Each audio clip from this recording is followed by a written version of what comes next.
The American economy is in trouble.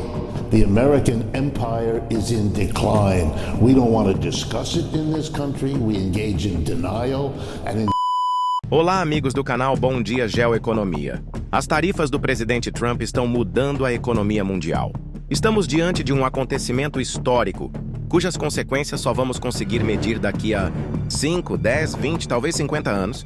Veja o que este economista americano falou a respeito da situação atual dos Estados Unidos. Será que a aposta de Trump foi alta demais? Deixe seu comentário e se inscreva no nosso canal. We knew something like this was coming. On the other hand, the sweep and the scope of it does make you stop. Mr. Trump is right. It is a changing moment in American history and world history. But I think his representation of what's going on is completely fantastical and has only to do with the self-promotion that he is engaged in most of the time. It was never foreigners who did it to us. This notion of the United States as a victim. We have been one of the greatest beneficiaries in the last 50 years of economic wealth, particularly for people at the top, just like him. It has nothing to do with foreigners taking advantage of us. This attempt to make himself strong and powerful relative to others, to blame the foreigner. These are cheap shots that a real president wouldn't do. And there's the most important point. The American economy is in trouble. The American empire is in decline. We don't want to discuss it in this country. We engage in denial, and instead we are striking out at other people, a sad way of handling a decline. The British Empire declined before us, so did all the others. We are now at that point. We had a great 20th century. 21st century is different. You have to face those problems. That's not being done. What's being done is to say we have difficulties, but they're all somebody else's fault, and we're going to solve it by punishing them. The rest of the world is not going to sit by. The United States does not have the power it had in the 20th century. It is not in the position it seems to imagine itself. When the Secretary of the Treasury added to Mr. Trump's comments that he warned the rest of the world not to retaliate, that would imply that if they do, there would be escalation. Yes, he said, there will be escalation. Well, nothing will guarantee more escalation than if they do nothing, because then it's an invitation to Mr. Trump to keep doing it as each of these efforts doesn't work. Pois é, amigos. As críticas ao modelo de tarifas apresentado por Trump estão vindo de todos os lados. Se você chegou até aqui, deixe seu like, inscreva-se no nosso canal e ative o sininho. Há quem diga que as tarifas seriam ferramentas para negociar melhores acordos, mas até agora o governo americano nega. A única certeza no futuro próximo é a elevação dos preços no mercado americano e, consequentemente, no mundo todo. Os Estados Unidos, com estas medidas, estão admitindo que não conseguem mais competir num mundo de livres mercados. E você, como vê o futuro dos mercados globais? Quero saber a sua opinião aqui nos comentários. A tariff is a tax. It's just a particular tax that got that name. It used to be called import duty. All it means is when something comes into the United States that was produced outside and is brought in to be sold, it has to pay a tax, literally as it crosses our border into our country. It is paid by the American company that brings it in, which may pass it on to the consumer, usually what happens, and the tax goes to Uncle Sam. It goes to Washington. Mr. Trump loved to suggest that tariffs were paid by the others, a little bit like Mexico would pay for the wall. Never happened. It's not going to happen here either. It's an American tax. And there's something remarkable that clues you into how big a change this is, that the Republican Party, which has branded itself as the anti-tax party for a century, is now imposing the most massive tax imaginable. Why this big change? Because we have big problems, and this kind of slapping the rest of the world is an attempt to solve a little bit of them, but it is not going to work because we don't have the power to do it anymore. that if you put a tax on the goods coming in, they will go up in price because we have to pay that tax now. And that will lead to domestic producers able to raise their prices because their competitors from abroad are stuck with this tax. So we expect a boost to inflation, which is going to hurt the working class of this country in a very serious way, especially if it builds on itself, which often happens when you do tariffs like this. That the auto workers also represent workers in places that need export markets, that produce in America and sell abroad. When those countries retaliate, as they likely will, we will lose export markets, and that will mean fewer jobs. And no one, let me stress, no one now knows whether the jobs lost from this trade war will be greater or smaller than any jobs that are gained. It is a big risk being taken by Mr. Trump, and if it doesn't go well, it'll be very bad for the American economy. It will produce the recession folks are worried about, because if the prices go up, people buy less, and that loses jobs. When you look at all of this, this is an incredibly risky effort to blame the world, punish the world, and then cross his fingers, which is what he's doing, hoping it comes out all right. The biggest single thing that Trump did in his first presidency was the tax cut of December 2017. And when that tax cut was written into law, it had a sunset. It expires this year, 2025.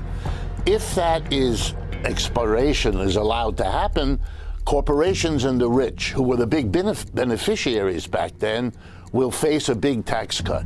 He doesn't want to do that because that's his base, that's his donor support. He doesn't want to have those taxes go back up. Well, then what is he going to have to do? If he keeps on spending and he doesn't let those taxes go back up, he's going to have to borrow trillions, as we have been doing. He doesn't want to be the president who keeps borrowing trillions, in part because the rest of the world is a major creditor of the United States, and they're not going to continue to do it the way they have. So he's in a jam. He has to do something. So his hope is to savage the expenditures in this country. Look what he's doing. Mr. Musk stands there with a chainsaw to give us the clear implication, I'm going to solve the problem on the backs of the working class. I'm firing them all. I don't care what the rest of the working class suffers. I'm going to fire all these people without notice, without plan. Calling this efficient is a silly joke. An efficient process takes time, takes experts. You're not doing that. You're just wholesale firing. Calling that efficiency is an attempt to fool people that shouldn't make any difference. Mr. Trump is now in a jam. He can't get out of this without in some way solving the problem that has been built up. And there is no way other than the one he's doing, because it's the last gasp of how to take away from the mass of the people the ability to borrow. I mean, if you put a tariff, you make everything coming in from abroad more expensive. That means people will buy less of it. They'll shrink their standard of living. If American companies take advantage of the tariff, which they always do by raising their prices, that will also hurt the working class. You are immiserating your workers in order to try to solve the problem you haven't solved before. But here's the irony that may in the end come back to haunt us. Europe has been unable to unify under the umbrella of American alliances. The enmity of the United States is bringing Europe together better than the alliance was able to do. And as you pointed out, very important, China, Japan, and South Korea, with long histories of animosity and tension, are getting together to cope with this. Wow, we are unifying the whole world. If you want the big picture, in my judgment, after World War II, George Kennan taught us about containment. We're going to contain the Soviet Union. The irony, which the philosopher Hegel would enjoy, we are becoming contained. We are isolating ourselves. The votes in the UN are the United States alone, or the United States and Israel, and 2 or 3 other countries. The isolation politically, the isolation now economically. We are the rogue nation for the rest of the world. We may not want it, we may not agree, but it doesn't really matter if that's how they perceive us, and that's what's happening. This is a change. This is a sign to the world that as the United States empire declines, this is a nasty place that's going to, gesture and thrash around, doing damage everywhere as it copes with its own decline. And let me put it this way. Tariffs are not new. They've been around for hundreds of years. If you teach a course in international economics, which I've done, you tell students, here are 1,000 books, here are 5,000 articles. We know. And the answer is, when you impose a tariff, you don't know what the outcome is because it depends on everything else going on. Interest rates, exchange rates of currencies, rising or falling economies around the world. You can't know in advance. It's a very risky thing, which is why for the last 50 years, we have had, administered by the US, something called free trade or neoliberal or globalization. All of that is over now. The United States can't win anymore in that system, so it is reverting to economic nationalism.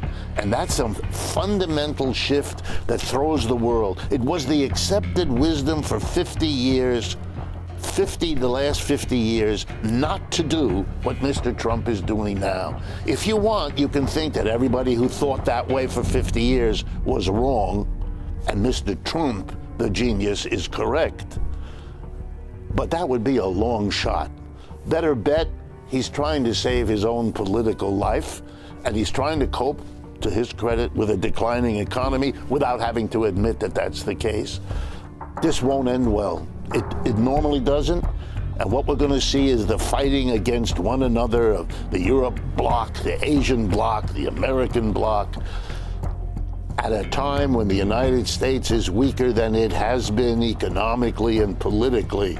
Look at the debacle in the Ukraine as well.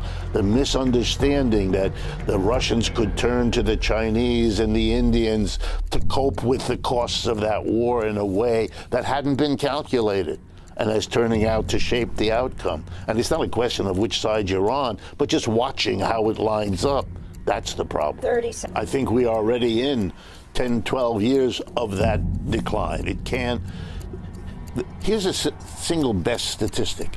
If you add up the GDP, the total output of goods and services in a year for a country, of the United States and its major allies, the G7, it's about 28% of global output. If you do the same thing for China and the BRICS, it's about 35%. They're already a bigger block of economic power than we are. Every country in the world thinking about building a railroad or expanding its health program. They used to send their people to Washington or London to get help. They still do. But when they're done, they send the same team to Beijing, New Delhi, Sao Paulo, and they often get a better deal. The world is changing, and the United States could cope, but as with alcoholism, you have to admit you have a problem before you're in a position to solve it. We have a nation that does not yet want to face what this all adds up to. Obrigado por assistir até o final. Deixe seu like e até o próximo vídeo.